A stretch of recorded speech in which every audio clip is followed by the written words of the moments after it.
Today we're making cinnamon chips.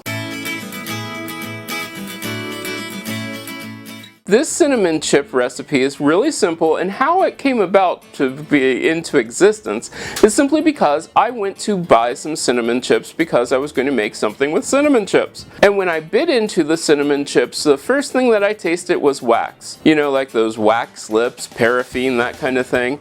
It barely tasted like cinnamon chips, and I thought that was horrible.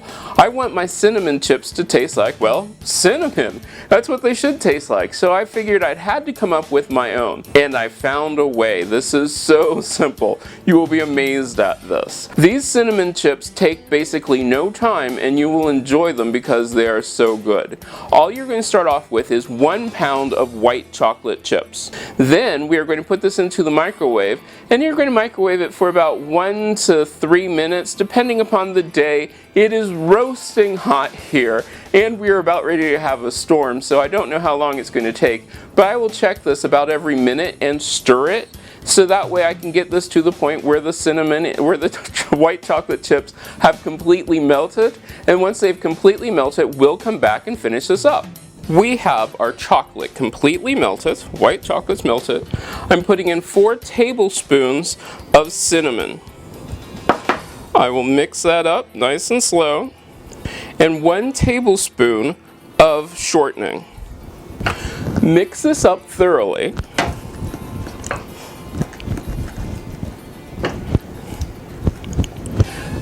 Now what I'm going to do is I have my cookie sheet lined with a silicone pad.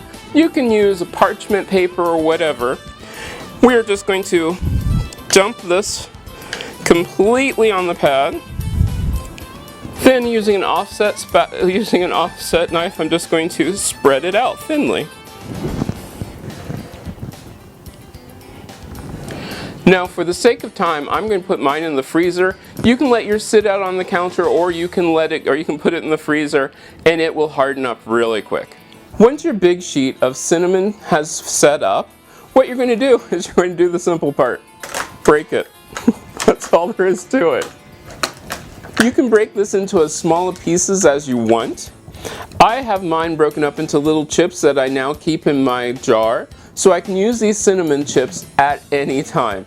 And trust me when I tell you, these cinnamon chips are amazing. They taste much better than any store-bought cinnamon chips you could ever have. I would recommend making these the next time you want to use cinnamon chips in anything, and you can cut them up as fine as you want. If this is your first time here, remember to subscribe. Every Monday through Friday, I do a different topic. On Monday, it's stuff for the at-home. On Tuesday, it's a recipe. On Wednesday, tips for running your house. And then on Thursday, it's a cocktail. Friday morning, you'll wake up in the morning with a recipe for a sweet treat. This I really do recommend that you try, because these cinnamon chips are so much better than store-bought cinnamon chips. Remember, you can make them in no time. It's not that hard. Don't forget, running your house doesn't have to be a full-time job. Turn it into a hobby and have some fun.